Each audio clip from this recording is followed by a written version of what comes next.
Hello and welcome back to the Surfer's Library, proudly presented by Hillsborough Surf Club. I'm Billy Jack, your guide through the pages of surf history, culture, and legends. Today, I will be reading again from Drew Kampion's book, The Lost Coast, Stories from the Surf. Thank you to Drew Kampion for allowing me to read from his books. If you get an opportunity, please go out and check out his website, drewkampion.com.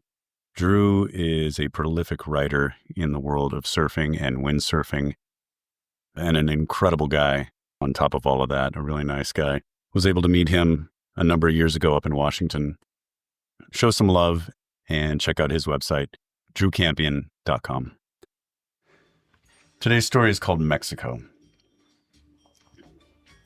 It was the spring of '75. I was lying in mud, grease, and oil trying to jerry-rig a new rubber boot to hold the fluid in the transaxle of my VW van when a piece of cool steel pushed up against my head.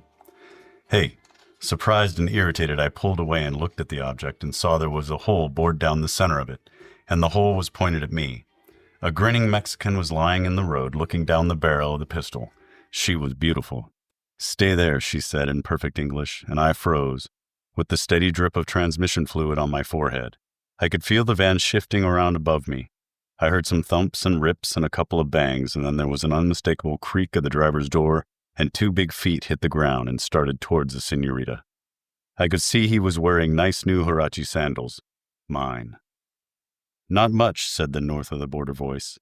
"Couple of $100, credit cards, pretty decent flashlight, but really nice tools, vice grips, screwdrivers, socket set." He set my toolbox down in the road. Not a car had gone by in the whole time I'd been parked there, and started rummaging through it. "Hey," he said after a while, "there's no drive for the sockets. Ask him where the drive is." "Where's the drive for the sockets?" asked the lovely señorita. It's right here in my hand," I answered, experiencing some major constriction in my throat chakra. "It's in his hand," she told the guy. "Tell him to throw it out here in the road." His voice was so familiar, so much like any of 100 guys back home. "Throw it out in the road," she relayed, and I slid the thing, along with the 13mm socket, towards the guy's feet. When he picked it up, I saw he was wearing one of those new Japanese waterproof watches and a woven hippie-style bracelet. He dropped the drive into the toolbox and shut it. "Let's go," he said. "Should I shoot him?" asked the señorita, never taking her beautiful eyes off me, smiling until he said, "Yeah," and then, "Nah, just tell him to stay put for 20 minutes or else then we'll shoot him." "Let's went."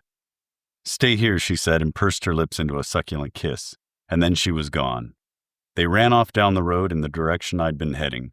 I back-crawled cautiously and looked around the tire. He had short hair and wore surf trunks. He was carrying my new surfboard, personally shaped for me by Mr. Reno Abarella in his Sunset Beach shop. They had parked their car, a powder blue Bug, 100 yards down the road. I watched them until they got into it, U-turned, and tore off towards Puerto Escondido. It hadn't been a regulation 20 minutes, but who was to know? The big question was, would the van make it to town before the transaxle froze up and left me with an even bigger problem? I couldn't see that I had much of a choice, so I pulled myself out, got to my feet, pulled that muddy t-shirt off my back, wiped the grease off my head, jumped in, and floored it. I was very attached to my tools. I could take care of anything my van needed. Without them, I was just another stranger in a strange land. They didn't get all my money. I had little rolls stashed all over, but I needed my tools back. I followed them at a discreet distance. I didn't pull around the bend until they were disappearing around the next. Maybe 25 miles south of Puerto, I came around a curve and they were gone, disappeared. I proceeded cautiously. Even so, I almost missed the cut on the left, a muddy little track that plunged into a belt of jungle and down alongside a meandering river. I saw wet tire tracks coming out of the water-filled holes that pockmarked the road, easy to follow. I camoed the front of the van with a few viney branches and went for it. When the road forked 5 or 6 times, I followed the tracks. But the closer I got to the coast, the drier it was. So I spent some time studying tread patterns in the dust. I made a few guesses, and I finally came down around a corner and saw the deep blue sea, a clean 6-foot swell, and a dead-end fishing village. The VW was nowhere in sight. I rolled into town, scattered some chickens, bought a fish and some mangoes. Nobody knew nothing about powder blue VW. I backtracked, took another fork, backtracked, took the other fork, and on the third one, this weird little fork that seemed to be going away from the ocean finally wound around and down to it, and there they were. A perfect point wave wrapping into a beautiful little cove. Golden sand held in the arms of two black spurs of rock. It was bitchin'. They had their camp back up against some trees, some coconut palms just beyond. A small stream ran into the bay at the north end of the beach. They were cooking something in a fire ring not far from a lean-to. It was an awfully nice setup, but they had my tools, and that would not stand. I set up my own camp. There was a low ridgeline around the south of the cove.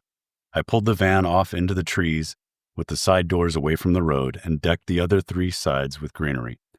Then I schlepped some stuff up the hill and staked out the camp from the comfort of a grassy spot in the sun. It was clear why he was there, speaking just for the gringo. The surf was as much as one guy alone, even with a handful of buddies, could handle. It wrapped, it walled out, it curled 3/4 mostly, but there were two hollow top-to-bottom sections, the second longer than the first. It looked damn good to me, I can tell you. The guy was a pretty hot surfer. He pedaled out right after they ate. I could hear my mother's voice going, "Stay out of the water till you've digested, you'll get a cramp." But it didn't seem to bother him. Then she paddled out, the señorita. And that was a bit of a rush. She surfed very, very well. She had the spot wired. I had the urge to run down and snatch back my stuff, but I had no clue how long they'd surf, where they kept the gun, and so forth. I figured I should watch them for a while, see what patterns were. I sashimied a piece of fish and ate it with mango. I watched them surf, then come in, then swim in the river for a while. I watched them walk around naked, work on their campsite, and eat. He checked out some things in the car. She hung towels out to dry. I dozed off. Next day, the surf was even better. It was pushing 8-foot Hawaiian, and the whole thing was cracking top to bottom, an intense 100-yard ride. The señorita stood near the mouth of the stream, spearfishing. She was a goddess. Now or never. I circled around and checked out the car, no pistol or tools, then slipped into camp. I found my wallet, the good flashlight, and my toolkit in a cardboard box under a blue tarp with other spoils of the highwayman's trade. Then I heard the guy scream from the water. At first I thought he was yelling at me, but he'd just cut out of a smoking barrel and was celebrating. I watched him paddle back out and catch another. I wanted to paddle out there. Real bad. I was wondering what I could take that would make up for the abarella. The money and the inconvenience. I was considering my options when I heard the hammer of a gun click.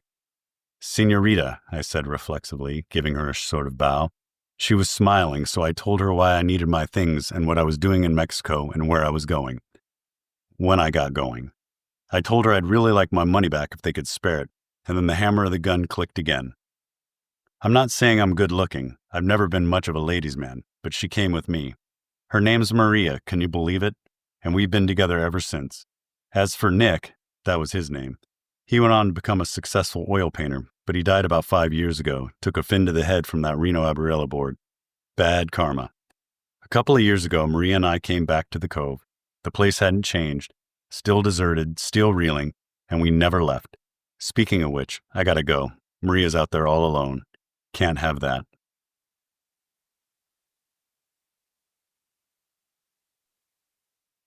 The author of today's story was Drew Kampion. Drew Kampion is a pioneering surf writer and editor who transformed Surfer magazine in the late 1960s into a countercultural force, blending sports journalism with humor, philosophy, and social commentary. Beyond Surfer, he wrote for Surfing magazine, penned influential books like Stoked, A History of Surf Culture, and contributed to various surf publications and media projects. His witty, eclectic style made him one of the most versatile voices in surf literature, earning him a place as the first writer inducted into the Huntington Beach Surfers Walk of Fame in 2008.